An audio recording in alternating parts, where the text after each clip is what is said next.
and thank you for coming to the Rosewood Institute's Clinical Webinar Lecture Series.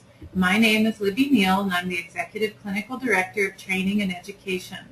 I'm delighted to introduce to you today Amie Celender, Clinical Director, Intensive Outpatient Services. And today Amie's going to be presenting Hopeful, Angry, Worn Out Family Systems with Eating Disorders. And at the end of this presentation, we'll have time for question and answer, and you'll also see my email address on the final slide. If you have any questions or if you would like to have a copy of the slides sent to you, please do contact me and I will respond immediately. And on that note, I am delighted to pass along to Amie Celender. Hello, thank you so much for joining me today. I first got an interest in this field in my graduate studies when I noticed that the women I was working with in treating their depression and anxiety also suffered from severe body image distortions. And at that time I started a body image group and noticed that the discussion shifted to family of origin issues and problems.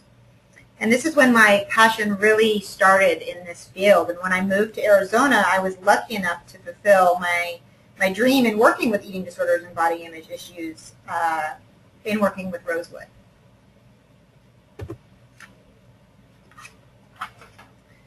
Our goal today is for you to understand the complicated nature of the eating disorder and how it impacts the family system. The eating disorder does not operate in isolation.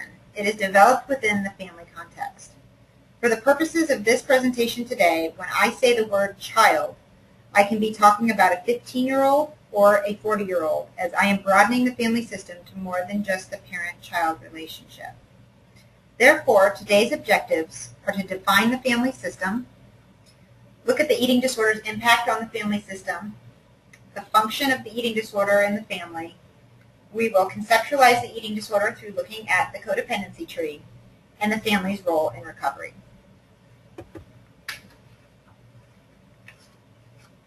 A family system is organized around interactions and within a hierarchy of interrelated subsystems that can be biologically or non-biologically related. The executive subsystem is the parents, and the sibling subsystem is that of the children. There are invisible boundaries, which are unspoken rules about who does what with whom, drawn around each subsystem so that each can carry out its family stabilizing tasks while remaining connected to the others. Each part of the system affects all others. Therefore, if one individual has an eating disorder, then his or her unavailability, poor health, unpredictability, and self-contempt distort every interaction between family members. The entire family system learns to maladapt itself to his or her eating disorder via behaviors like denial, calling in sick for him and her, doing all of the grocery shopping or cooking for them, making excuses to teachers about schoolwork not getting done, etc.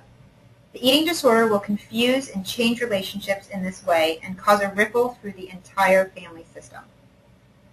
Other relationships may be formed through the eating disorder, such as children and parents dieting together or even bonding over exercise. I have seen clients who stated that the eating disorder started when she began doing a diet with her mother, and they would read labels and count calories together as a way of relating to one another.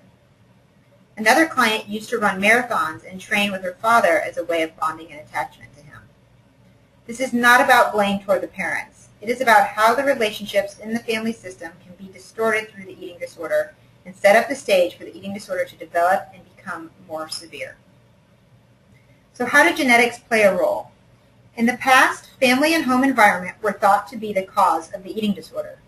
However, studies over the past 10 years have discovered half the risk is inherited. People always say the genes provide the gun and the environment pulls the trigger. Research provides strong evidence for an inherited predisposition toward developing an eating disorder.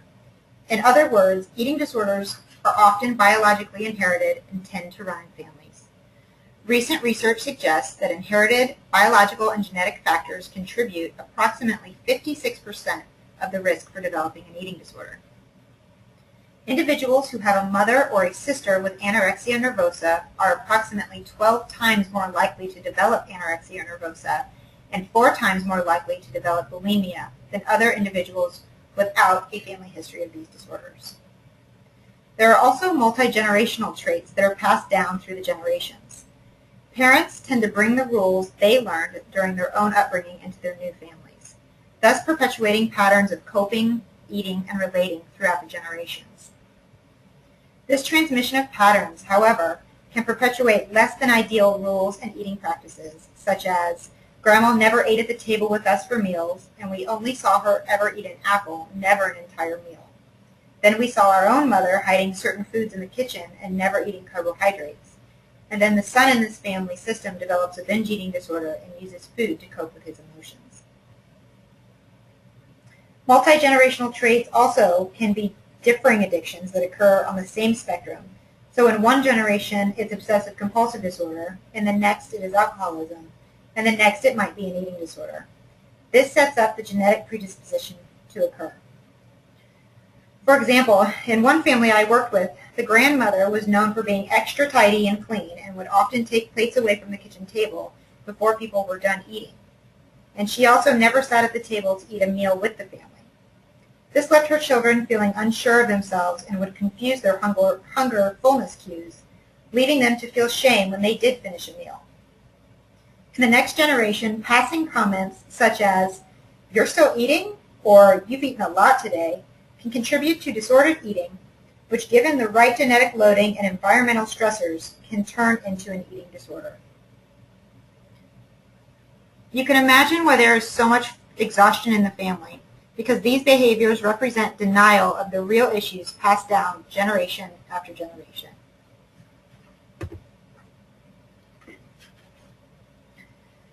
As I mentioned before, multi-generational behaviors turning into mental illnesses.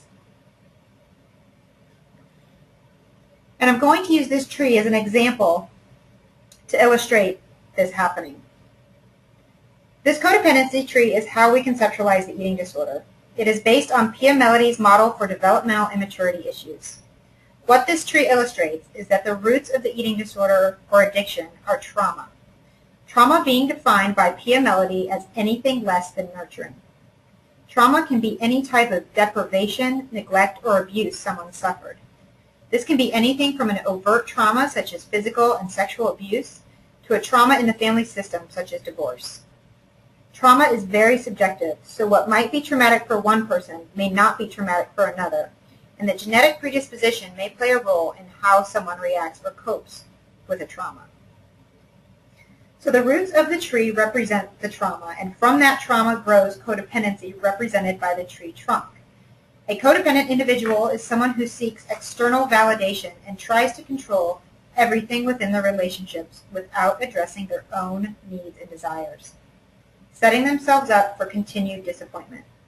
This can be a very painful process, and from this codependency, the addictions are developed to help numb this pain, which represent the leaves of the tree, through sex, drugs, alcohol, gambling, and the eating disorder. Therefore, we can address all three parts of this tree at the same time. However, we believe that unless the roots of the tree are examined and healed, then the tree will continue to keep popping up. Focusing on the trauma and the underlying issues of the addictions is very important for recovery of the individual and the family system. And it is also important to look at the trauma so that it doesn't continue to be passed down from generation to generation, and that the cycle can be stopped.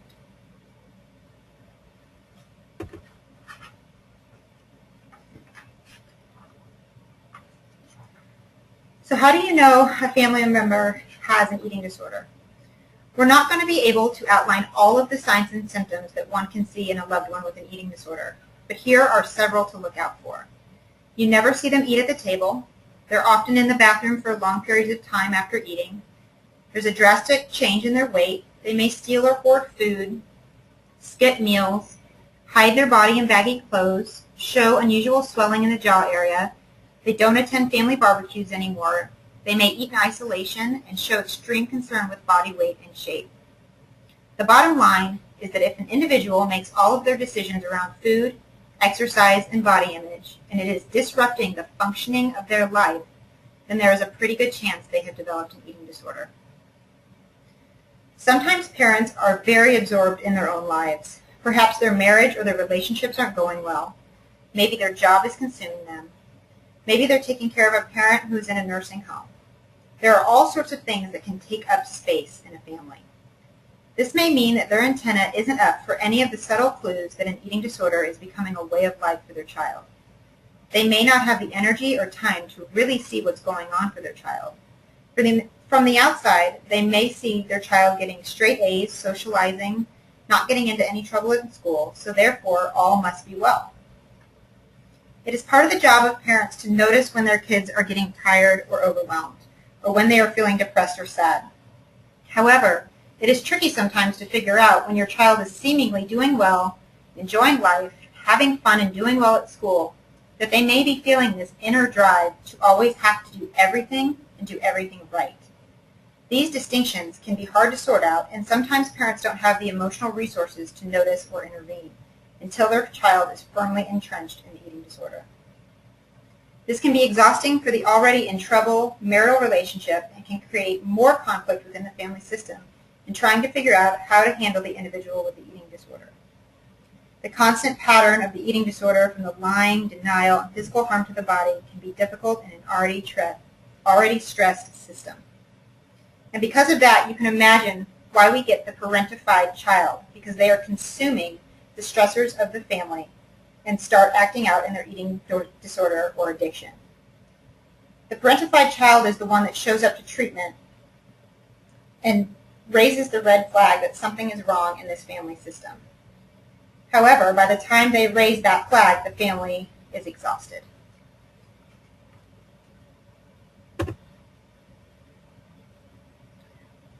Does the eating disorder serve a function? When I see families, I'm always curious about what they think the eating disorder is expressing in the family.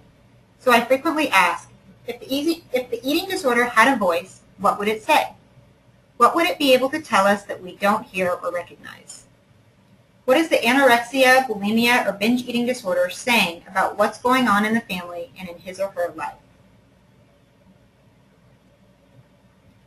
Eating disorders are developed around families, and most families have a variety of family issues prior to the eating disorder developing.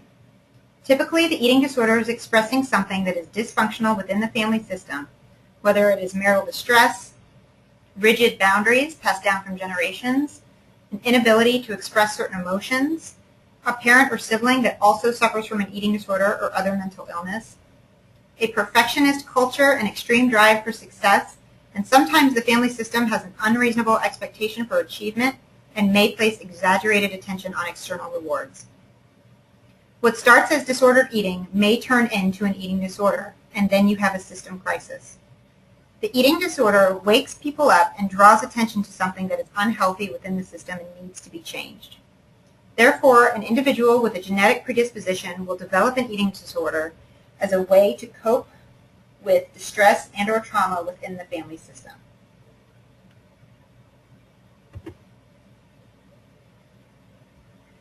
We also need to look at and assess the family messages. When the system can learn to accept their own involvement in the disorder, then real change can occur. The family system will have to learn to and process difficult emotions such as guilt, shame, anger, and sadness through family therapy. This will also involve looking at family boundaries, rules, roles, and communication styles and changing them to a more adaptive approach. Family expressiveness also needs to be assessed. Questions such as, how does your family handle feelings? What rules does your family have about feelings? Are certain people in the family the only ones allowed to express feelings such as anger, sadness, and fear? And how does your family express love? There also needs to be an exploration of how the family relates to food, dieting, and exercise. Are meals eaten together? Are certain foods not allowed in the house? And does the family exercise together?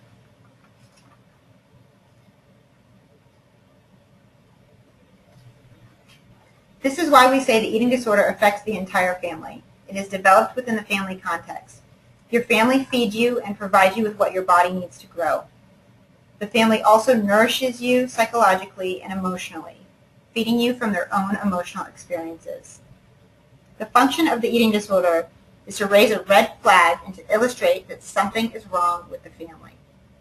It is important to understand that we are not blaming families for the development of the eating disorder. Genetic loading is a significant factor. However, there may be other environmental reasons for the eating disorder to develop. Eating disorders are no one's fault. The person with the eating disorder doesn't want it, and parents don't want to see their children suffer from an eating disorder. The good news is that people can recover. However, it requires family involvement to change.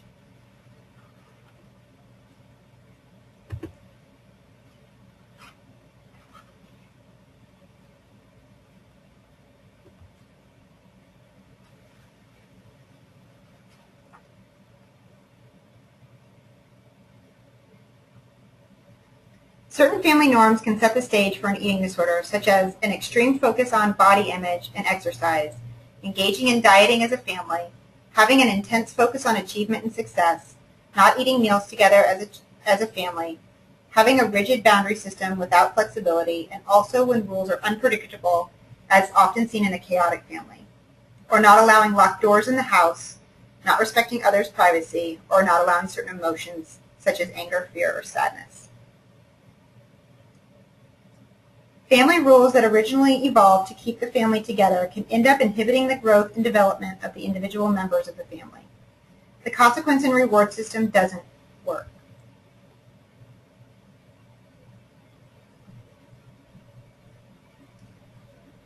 Even though it seems logical. I talk to families about needing to set firm boundaries with their loved one who has the eating disorder. It is important to set healthy boundaries and have realistic expectations. Allowing your child to fail so that they can get better on their own because you can't do it for them. They must find the inner drive themselves. If you don't finish your dinner, then you can't go out with your friends. If you don't come to this family event, then you can't go to prom. Even though these examples make sense, it doesn't work when relating to food. The family can be supportive by encouraging the individual to seek treatment and trusting in the treatment team. It is important that the family examine their own denial of the disorder and that each family member engage in self-care, which could mean individual counseling and family or couples counseling. This also helps to model self-care to the individual who has the eating disorder. It is important that the family set boundaries with the individual in treatment and have realistic expectations when their loved ones leave treatment and come home. It is important not to make excuses for the individual's behavior and allow them to take responsibility for their own actions. The family system must be willing to change and/or adapt to the individual's newfound recovery, and engaging in weekly family therapy to examine the family rules that may be contributing to the eating disorder's development. Families that can adapt to the changing needs of their family members by reevaluating the rules have a better chance of reducing the power of the eating disorder and giving it a short life.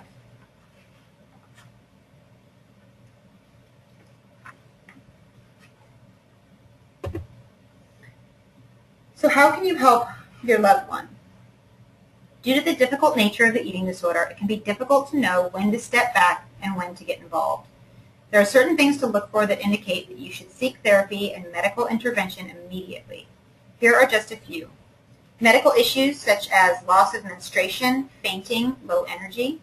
Your family member experiences a rapid weight loss. They refuse to gain weight despite comments by concerned family members or friends. Your family member is becoming increasingly depressed or agitated and is focused on appearance. Maybe there's a drastic change in their appearance or identity. They start wearing very baggy clothing, or clothes are not appropriate for the temperature outside. Or your family member is eating in secret or in isolation. If your family member continues to be in denial about their eating disorder, you may consider doing an intervention so that family and friends can express how the eating disorder has been affecting them and the relationship. Once the individual agrees to go to treatment, you can help by getting them examined by a physician who specializes in eating disorders, and also getting them assessed by an eating disorder clinician to determine the correct level of care. Not all physicians or therapists are educated in eating disorders, so it is important to get help from someone who is trained in this area. If you are concerned about not getting the right help, seek a second opinion. One of the most important aspects in my experience in dealing with an eating disorder is for parents to be in agreement and act together in their strategy toward their child with the eating disorder and not be in conflict with one another. It can be very difficult when one parent is very focused on the child's treatment and the other parent is in denial about the eating disorder. This is where family therapy can be helpful in bringing the system together in order to fight the eating disorder. You can't hide your head in the sand and expect the eating disorder to go away. Everyone in the family system must make changes and adapt.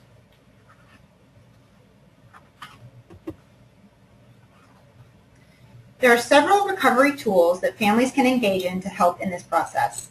Self-care is an important aspect of this, as it helps to model this to the individual with the eating disorder, sets appropriate boundaries, and helps give the family energy to fight the eating disorder. I will often assign families dates with one another where the eating disorder is not discussed, like a father-daughter date night or an afternoon movie with mom. It is also important to work on the marriage in the family system and assign the couple a night out without discussing the eating disorder. At the same time, I will also schedule with families time for them to discuss the eating disorder so it isn't being talked about in every discussion they have. Of course, individual, family, and couples therapy is important during this process, along with 12-step meetings for support. Expressive arts techniques are especially helpful in treating this disorder, such as art therapy, music therapy, psychodrama, and meditation. Family members can write letters to one another that they don't send in order to process and express certain emotions, or create a ritual to express forgiveness and empathy. Remember that families can't do this alone, and it is important to reach out for support from professionals who are trained in treating eating disorders to help guide the recovery process. Great, thank you, Amy. That was a wonderful presentation, and we have some great questions, and we'll get through as many of them as we can in the time we have left. The first question I have, Amy, is in your work, and this is coming from a therapist in private practice, in your work, have you found that the what we call the identified patient, or the person with the eating disorder, is resistant to bringing their family into the treatment process? Yes, that is something that we see often, and it usually represents the idea that they are not fully ready to give up their eating disorder or surrender to the treatment team. If they were to bring their family members in, they would have to be held accountable at home, and sometimes keeping the family members in the dark, they can continue to engage in the eating disorder behaviors. Sometimes it's also about them not being ready to face the trauma issues from their family of origin, and they need to build up their skills and safety first before they're ready to do that work. Well, that makes sense. And the next question is also from a therapist, and she's curious about the example you gave where the mother and daughter have started to diet together. And she was curious about how that becomes a systemic problem in increasing the eating disorder. In this particular case, this child was fairly neglected by mom when she was younger. Mom was a single mom and was working 3 jobs at the time and didn't have a lot of time to bond with the child. And so when mom remarried and didn't have to work as much, the dieting and exercise was a way for them to bond and get to know one another, and it really became the foundation for their attachment and relating to one another. And this really helped to perpetuate the eating disorder more and more, because it was really about that first initial relationship, mother and child. Yeah, that makes sense how they would be related. Great. Another question is, this is a good question from a therapist. Can you give an example of what a healthy boundary family system would be versus the kind of family system that you may see with an eating disorder? Sure. The foundation for a healthy family system is respect. That the parent subsystem respects the sibling subsystem and vice versa, that clear boundaries are put forth. And for the family system to respect and adapt to the changing needs of its members, to allow them more independence as they grow older. This includes respecting their privacy as well, allowing them to have locks on their doors and express their needs and wants in an appropriate way. It's important for parents to be clear about boundaries and not expect children to know what they are. Parents also need to model what they state the boundaries to be as well. And after those boundaries are set forth, then appropriate consequences need to be reinforced when a boundary is crossed. Great, thank you. Another question is, and this looks like it's coming from a family member who's asking if they have somebody who's an older person with an eating disorder, say around age 45, how do they support that person, or when do they know that it's time to just stop trying so hard? I think that's one of the hardest things, is knowing when you've done enough. I think that you can continue to express your concern, and if it gets bad enough or you start to see that medical issues are arising or they're losing drastic weight, that you could set up an intervention. But at that time, after the intervention, if they still refuse to seek treatment, all you can do is state your boundaries in this person being in your life and move forward, which is a very, very difficult thing to do, and seeking individual therapy and support around that decision is very important. Well, that makes sense. And this person, it looks like a therapist who's new to treating eating disorders, was curious about the difference between an eating disorder and disordered eating. That's a really good question. I think how I look at it is, does the disordered eating affect the functioning of your life? In the sense that, does it affect your relationships, your work, your home environment, your health? And if it does, then most likely you have an eating disorder. So that's kind of how I conceptualized it. Yeah, that makes sense. And this looks like, again, coming from a clinician, once the person your patient has been identified and has let you know that they have an eating disorder, they're asking, how do you get the family involved? What are some steps you may take to build either a relationship with them or to just get them involved? I think the first thing you do is provide the client with a lot of psychoeducation around the eating disorder and how it develops within the family context, and how important it is that the family be involved in the treatment, that they do not have this eating disorder in isolation, that they have a family that they go back to, and that it's part of their environment, and that family system has got to change in order for them to have full recovery.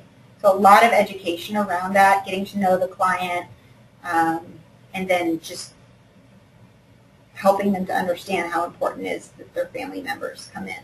Mm-hmm. And then you mentioned the importance of looking at trauma and the different types of trauma. Mm-hmm. And can you, this person is asking about, can you explain a little bit more how trauma affects the eating disorder?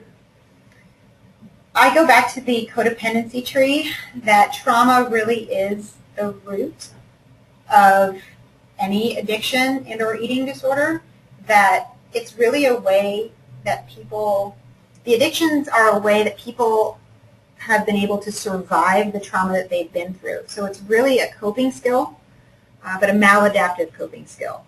And at one point it might have served a benefit for them to survive whatever it was that they were going through.